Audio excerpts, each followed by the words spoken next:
안녕하세요. 앞으로 HLB 제약이 하려고 하는 일을 같이 보도록 하겠습니다. 뉴스 기사를 보면은 이 미네랄을 국내 최초로 도입하려고 한다는데요. 이 미네랄은 뭐냐면은 혈관 내 장벽을 통과하는 그런 것들입니다. 그래서 기억력, 인지 기능의 개선에 도움을 주는 미네랄인데 요거를 도입한 다음에 뇌 건강기능식품의 대량 생산 기술을 개발해 나갈 예정이다 라고 했습니다. 그래서 아무래도 뇌에 직접적으로 영향을 주기 위해서는 이 BBB를 통과할 줄 알아야 되겠죠. 통과를 못하면은 소용이 없으니까 뭐 혈관으로 들어가서 뭐 이제 작용하기는 힘들잖아요, 직접적으로. 그래서 이제 기본적으로 뇌에 직접적으로 작용하려면은 이 혈관 내 장벽을 통과를 해야 되고, 그런 미네랄을 도입해서 대량 생산을 하겠다라는 그런 내용입니다. 그럼 이제 미네랄은 무엇이냐? 우리 뭐 칼슘, 인, 뭐 칼륨, 마그네슘, 황, 아연, 요오드, 구리, 뭐 셀레늄 이런 것들이 다 미네랄입니다. 그래서 이제 뇌에 좀 영향을 줄 만한 미네랄이 뭐가 있나 좀 생각을 해보면요. 일단 여기에서 이제 딱히 눈에 보이는 건 뭐 마그네슘 신경 자극, 뭐 아니면은 나트륨 신경 자극 반응, 뭐 이런 것들.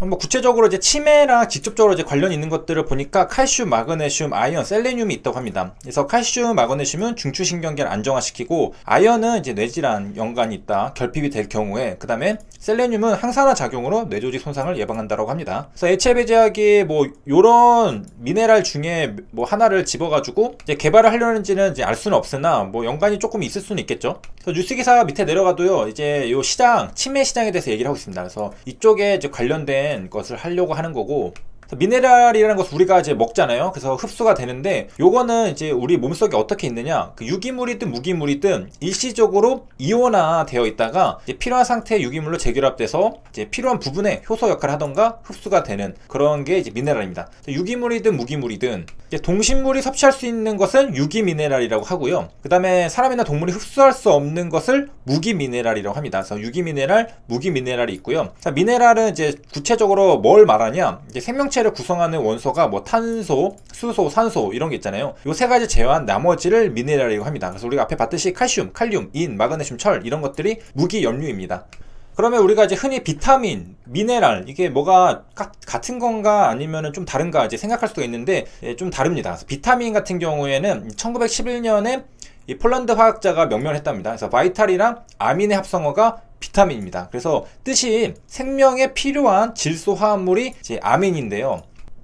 그 비타민, 이렇게 비타민으로 불렸죠. 그래서 이제 질소 화합물, 이제 아민이 원래는 있는 것을 이제 비타민이라고 말을 했는데, 이제는 뭐 생명 유지에 필요하다면은 유기화합물, 이런 유기화합물을 비타민으로 부르게 되었습니다. 그래서 이제 비타민 같은 경우에는 신체를 구성하는 물질 및 에너지원은 이제 아니지만, 이거는 이제 미네랄이랑도 이제 비슷하죠. 그런데 생명을 이어가는데 반드시 필요한 성분인 바로 이제 비타민이 되겠습니다. 비타민이 부족하면은 대사에 문제가 생겨서 건강에 적신호가 오게 된다. 그래서 이제 자동차 윤활유가 없으면은 제기도 못하는 것과 같이 윤활유의 역할을 비타민이 한다. 그 다음에 이제 비교를 해볼 게 미네랄인데, 미네랄이라는 것은 무기질, 무기염류라고 말을 하는데요. 아까 봤듯이 산소, 탄소, 수소, 그리고 질소를 제외한 이제 다른 원소들을 미네랄이라고 합니다. 그래서 칼슘, 마그네슘, 나트륨 이런 것들을 미네랄이라고 하고요. 인체 구성의 4%밖에 차지하지 않지만은 마찬가지로 신진대사를 조율하는 중요한 역할을 한다라고 합니다.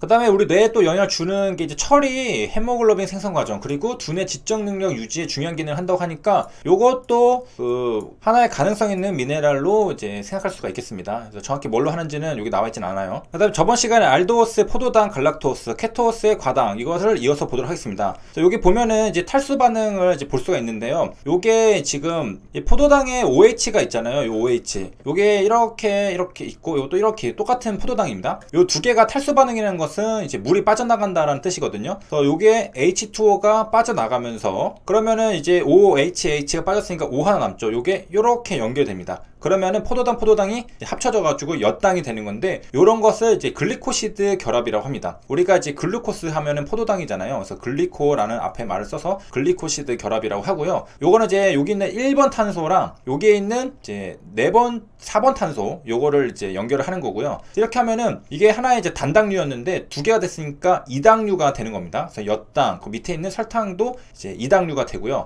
여기 보면은 포도당이랑 요거는 이제 같은 포도당이 아니라 과당이랑 이제 글리코시드 결합을 하면은 설탕이 되는 겁니다. 그래서 하면서 이제 H2O라는 물이 빠져나왔죠. 그래서 탈수 반응이 된다는 것이고, 그 다음에 이제 두 단단류 사이에 요거는 이제 공유 결합을 형성한 겁니다. 그래서 공유 결합을 한 것이고, 얘는 1번이랑 4번 탄소에서 이제 된 거고, 거고 연결이 된 거고, 포도당은 이제 1번이랑 과당 같은 경우에 2번 탄소 간에서 결합이 일어난 겁니다. 1번, 4번. 여기는 1번, 2번입니다. 그 다음에 우리 몸에 이제 흡수를 한 다음에 저장을 하기도 하잖아요. 저장성 다당류는 이제 녹말이라고 하는데요. 우리가 이제 포도당을 이제 섭취하면은 에너지로 사용했지만은 이제 나중에서 저장을 하잖아요. 요거를 이제 저장하기 위해서 포도당 분자 여러 개 연결시키면은 다당류를 만들게 되는 건데, 요게 녹말 전분입니다. 그 다음에 이제 셀룰로스도 이제 포도당 분자거든요. 그런데 이거는 엮어가지고 섬유질 물질로 만들어진 거고, 셀룰로스는 좀 단단하죠. 그래서 결합하고 있어가지고 세포 구조를 유지하는데 사용이 되고, 녹말 같은 경우에는 쉽게 분해해서 쓸 수가 있고, 그래서 흰쌀밥이 이제 매우 순도가 높은 녹말이라고 하고요.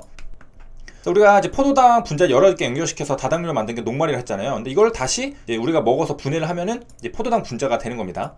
그래서 이제 한국인은 밥심, 이제 밥을 먹으면은 거기에 있는 녹말을 우리가 분해해서 포도당을 만든 다음에 에너지원을 사용을 하는 겁니다. 그래서 저장성 다당류, 우리가 포도당 하나는 단당류였잖아요. 이게 단당. 보면은 이제 모노사카라이드라고 적혀 있는데, 이제 모노라는 것은 하나라는 뜻이고요. 그 다음에 사카라는 뜻은 당이라는 뜻입니다. 그래서 당이 하나 있다, 단당류. 요 하나는 포도당은 단당류인데, 요거를 이제 여러 개 연결시켰어요. 그래서 2개 연결시켰으면은 포도당, 엿당, 포도당, 과당, 설탕. 이것은 이제 이당류가 되는 것이고요. 그 다음에 여기 사카라이드가 적혀 있죠. 그 다음에 이게 더 연결되면 다당류가 되는데, 저장성 다당류라는 것은 이제 녹말이 대표적이라고 볼 수가 있겠습니다. 그래서 우리가 이제 글리코젠으로 저장을 하잖아요. 그래서 글리코젠도 이제 다당류다. 그 다음에 다당류 중에서도 이제 구조 다당류 같은 경우에는 셀룰로스에 있습니다. 이제 식물의 세포벽을 구성하는 거가 이제 셀룰로스이고요. 아까 봤듯이 셀룰로스나 녹말 둘 다 이제 그 단당류가 합쳐져 있는 중합체인데, 이제 글리코시드 결합은 둘은 조금 다르다고 합니다.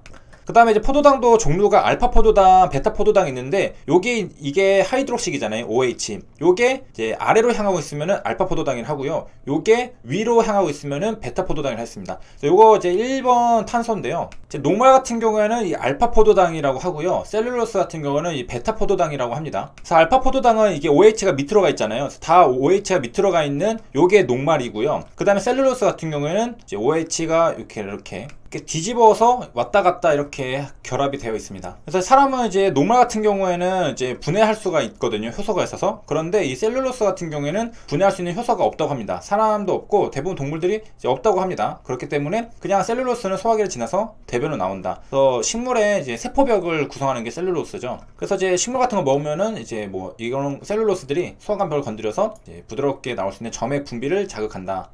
똥이 잘 나온다. 자, 이렇게 해가지고 우리가 이제 알도스에 있는 포도당, 갈락토스랑 이제 케토스에 있는 과당 이렇게 살펴봤습니다. 그 다음에 이제 이쪽에 이제 헥소스라고 이제 펜토스 이렇게 적혀 있잖아요. 이제 우리가 펜타곤 생각하면 됩니다. 5개, 오각형. 그래서 5탄당일 경우, 그 다음에 이제 헥사 같은 경우에는 이제 6을 뜻합니다. 여긴 유탕당, 여기는 5탄당 이렇게 되어 있습니다. 그 다음에 이제 알도스 같은 경우에 알데히드였고요. 작용기가. 그 다음에 케토스는 케톤이었고요. 그리고 이제 포도당, 글루코스도 종류가 2가지가 있습니다. 알파 포도당은 이게 밑으로, 베타 포도당은 이게 위로 올라가는 그런 형태였습니다. 그 다음에 추가로 복습하면은 이제 저번에 봤던 카르본 일기, 이렇게 C랑 O가 이중결합을 되어 있는데, 둘 다 이렇게 있으면 케톤, 하나가 수소면은 알데히드, 하나가 OH 하이드록식이면은 카르복시산이라고 불렀습니다. 여기까지 시청해주셔서 감사합니다.